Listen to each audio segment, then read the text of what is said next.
بزرگان محترم،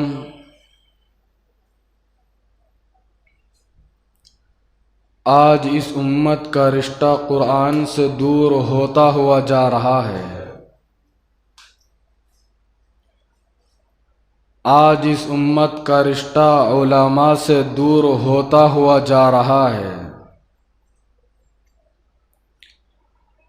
آج اس امت کا رشتہ مساجد سے دور ہوتا ہوا جا رہا ہے۔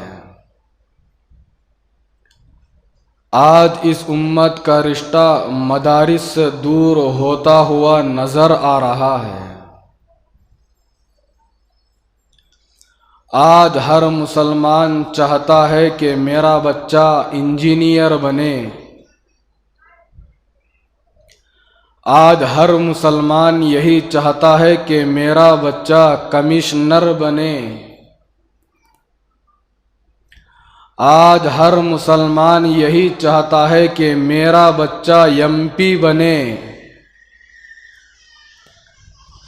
آج ہر مسلمان اپنے بچوں کے بارے میں یہی سوچتا ہے، یہی فکر رکھتا ہے، یہی غور و فکر کرتا ہے کہ کس طرح میرا بچہ دنیا میں ڈاکٹر بن جائے، کس طرح میرا بچہ دنیا میں انجینئر بن جائے، کس طرح میرا بچہ ڈگریاں حاصل کر کے دنیا کی بڑی بڑی تعلیم یافتہ کالجوں میں میرا بچہ پڑھائے، تعلیم دلائے۔ آج ہر انسان اپنے بچوں کے بارے میں یہی چاہتا ہے کہ میرا بچہ دنیوی اعتبار سے آگے آگے رہے، آخرت کے اعتبار سے پیچھے کا پیچھے رہے، کوئی فرق نہیں پڑے گا۔ لیکن میرا بچہ، میری بچی، میری اولاد دنیاوی تعلیم میں آگے آگے رہے۔ بزرگان محترم، ہزاروں میں لاکھوں میں چند افراد ایسے ہوں گے جو اپنے بچوں کی آخرت کی فکر کرتے ہیں۔ کروڑوں میں چند افراد ایسے ہوں گے جو اپنے بچوں کی دنیا کے ساتھ ساتھ آخرت کی بھی فکر کرتے ہیں۔ ایسے افراد آپ کو دنیا کے اندر بہت ہی کم ملیں گے۔ بزرگان محترم، جو آدمی یہ سوچتا ہے کہ میرا بچہ دنیا میں ہر چیز میں آگے آگے رہے، آخرت جائے بھاڑ میں جائے، کوئی مجھے فرق پڑنے والا نہیں ہے،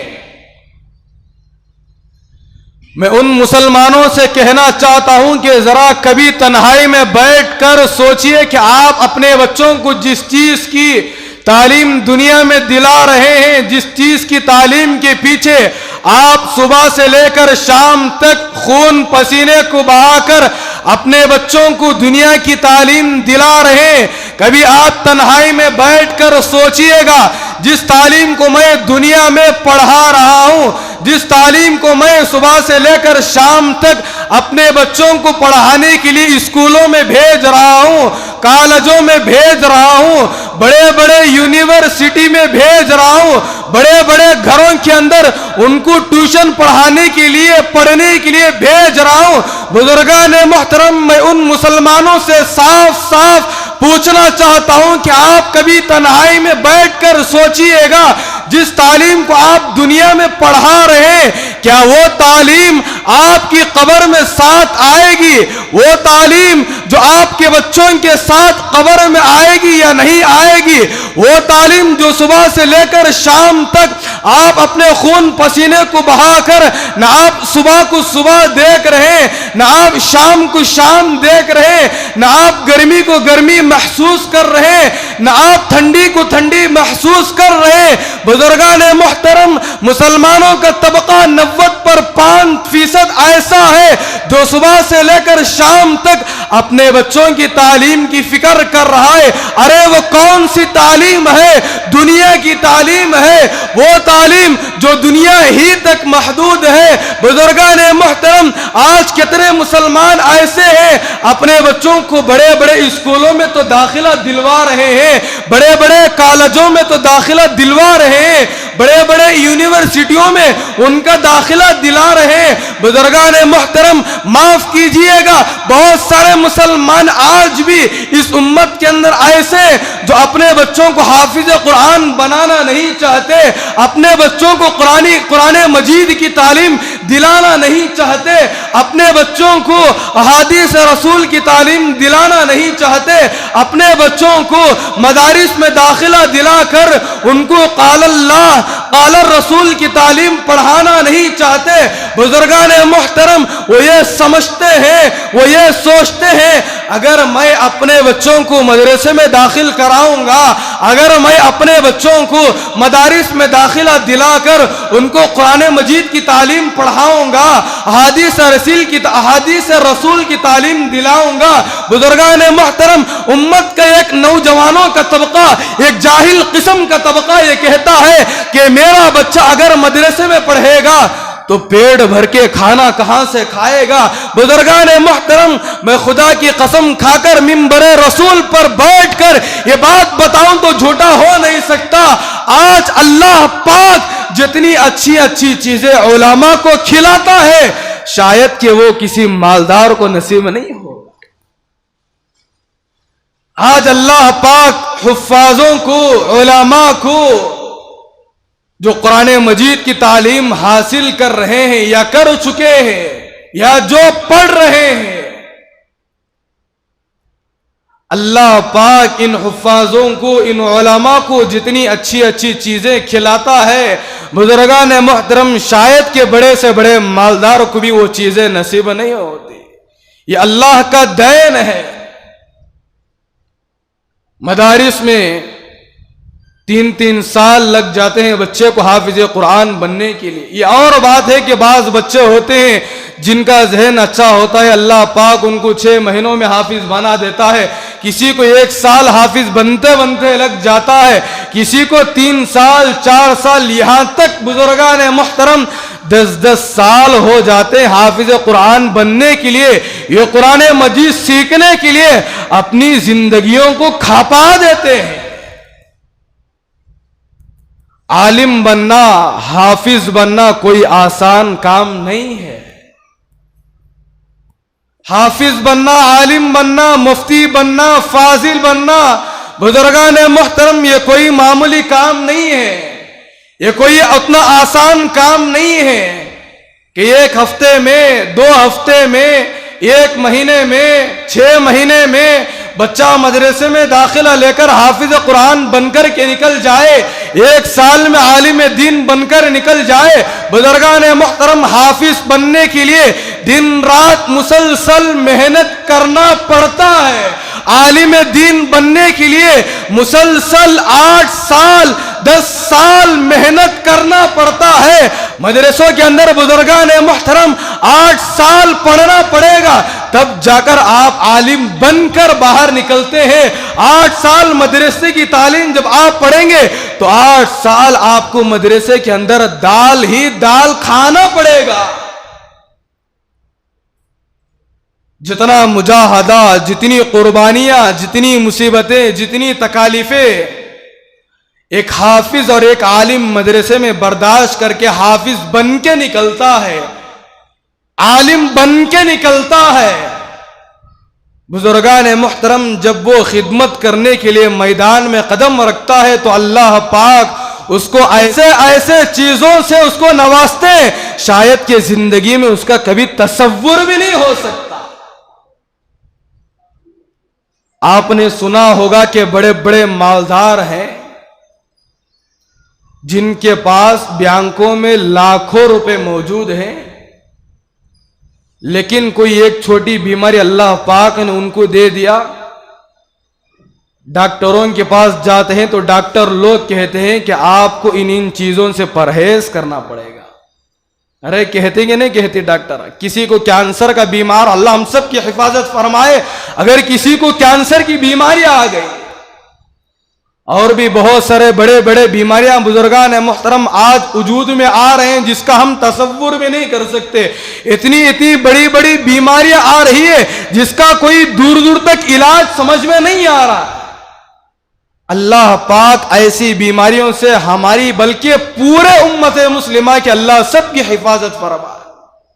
بڑے بڑے مالدار ہیں، اللہ پاک ان کو ہر چیز سے نوازا ہے، رہنے کے لیے بڑا بنگلہ موجود ہے، کسی جگہ جانے کے لیے ان کے پاس بڑی بڑی سواریاں موجود ہے، گھر میں رہنے کے لیے اچھی اچھی چیزیں موجود ہے، بیٹھنے کے لیے بڑے بڑے صوفے موجود ہیں، کھانے کے لیے اچھے اچھے چیزیں، اچھے اچھے میوے ان کے پاس موجود ہیں، لیکن اللہ نہ کرے اللہ پاک اگر کسی مالدار کو یا کسی صاحب وسعت کو اگر چھوٹی بیماری دے دیا، کسی بیماری میں مبتلا کر دیا، اب ڈاکٹروں کے پاس جاتا ہے، ڈاکٹر لوگ کہتے ہیں کہ آپ کو پرہیز کرنا پڑے گا، آپ یہ چیز کھا نہیں سکتے، اگر آپ یہ چیز کھائیں گے تو آپ کی بیماری میں اضافہ ہو جائے گا۔ بزرگان محترم بڑے بڑے مالداروں کے لیے آج اللہ پاک نے پرہیز رکھا ہے، لیکن آپ نے کبھی دور دور تک یہ نہیں سنا ہوگا کہ اللہ پاک نے کسی عالم کے لیے، کسی حافظ کے لیے، کسی قرآن مجید کی خدمت کرنے کے لیے پرہیز رکھا ہوا ہے۔ بڑے بڑے حفاظ دنیا کے اندر آج بھی موجود ہیں جنہوں نے مدرسے کے اندر قربانی دے کر قرآن مجید کے 30 پاروں کو اپنے سینے کے اندر محفوظ کیا۔ بزرگان محترم آج وہ کسی چیز سے اللہ نے ان کو پرہیز نہیں رکھا، اچھی اچھی چیزیں اللہ پاک حفاظوں کو کھلا رہے ہیں، اچھی اچھی چیزیں اللہ پاک علماء کو کھلا رہے، قیامت کی صبح تک کھلاتے رہیں گے۔ تو میں بتا رہا تھا بزرگان محترم آج امت کا رشتہ قرآن مجید سے دور ہوتا ہوا نظر آ رہا ہے، مساجد سے دور ہوتا ہوا نظر آ رہا ہے، علماء سے دور ہوتا ہوا نظر آ رہا ہے۔ گزشتہ جمعہ میں جمعہ سے پہلے چہارشنبے کی رات یا جمعرات کی رات میں ایک کلپ میرے پاس پہنچی واٹس ایپ کے ذریعے، سوچا کہ گزشتہ جمعہ ہی اس کو عنوان بنا لیا جائے، لیکن میں نے سوچا کہ ساری چیزوں کو تحقیق کر کے اگلی جمعہ آپ حضرات کے سامنے اس کو پیش کیا جائے۔ آج امت کے اندر اتنی جہالت ہے بزرگان محترم جس کا کوئی اندازہ نہیں لگایا جا سکتا۔ آج ہم اپنے آپ کو مسلمان تو ضرور بتاتے ہیں، نبی کے امتی تو ضرور بتاتے ہیں، نبی کا عاشق ضرور بتاتے ہیں، لیکن بزرگان محترم معاف کیجئے گا، وہی امت کے افرادوں سے آپ جا کر پوچھئے گا کہ قرآن مجید کے اندر کتنے پارے کس کے پارے؟ قرآن مجید کے اندر کتنے پارے ہیں؟ قرآن مجید کے اندر کتنے رکوع ہیں؟ مسلمانوں کا آج ایک طبقہ ایسا ہے جن کو یہ بھی معلوم نہیں ہے کہ قرآن مجید کے اندر اللہ پاک نے کتنے پارے رکھے ہیں۔ آج مسلمانوں کو یہ بھی معلوم نہیں ہے کہ قرآن مجید کے اندر کتنے پارے ہیں۔ آج مسلمانوں کو، اکثر مسلمانوں کو یہ بھی معلوم نہیں ہے کہ قرآن مجید کے اندر کتنی سورتیں ہیں۔ آج مسلمانوں کو یہ بھی معلوم نہیں ہے کہ قرآن مجید کے اندر کتنے رکوع ہیں۔ آج اکثر مسلمانوں کو یہ بھی معلوم نہیں ہے کہ قرآن مجید کے اندر کتنے زبر ہیں۔ آج اکثر مسلمانوں کو یہ بھی معلوم نہیں ہے کہ قرآن مجید کے اندر کتنے زیر ہیں۔ آج اکثر مسلمانوں کو یہ بھی معلوم نہیں ہے کہ قرآن مجید کے اندر کتنی مرتبہ پیش آیا ہوا ہے۔ آج اکثر مسلمانوں کو یہ بھی معلوم نہیں ہے کہ قرآن مجید کے اندر کتنی مرتبہ ساکن آیا ہوا ہے۔ آج اکثر مسلمانوں کو یہ بھی معلوم نہیں ہے کہ قرآن مجید کے اندر کتنی مرتبہ سورت مکی آئی ہوئی ہے۔ آج اکثر مسلمانوں کو یہ بھی معلوم نہیں ہے کہ قرآن مجید کے اندر کتنی مرتبہ کتنی سورت مدنی آئی ہوئی ہے۔ آج اکثر مسلمانوں کو یہ بھی معلوم نہیں ہے کہ قرآن مجید کے اندر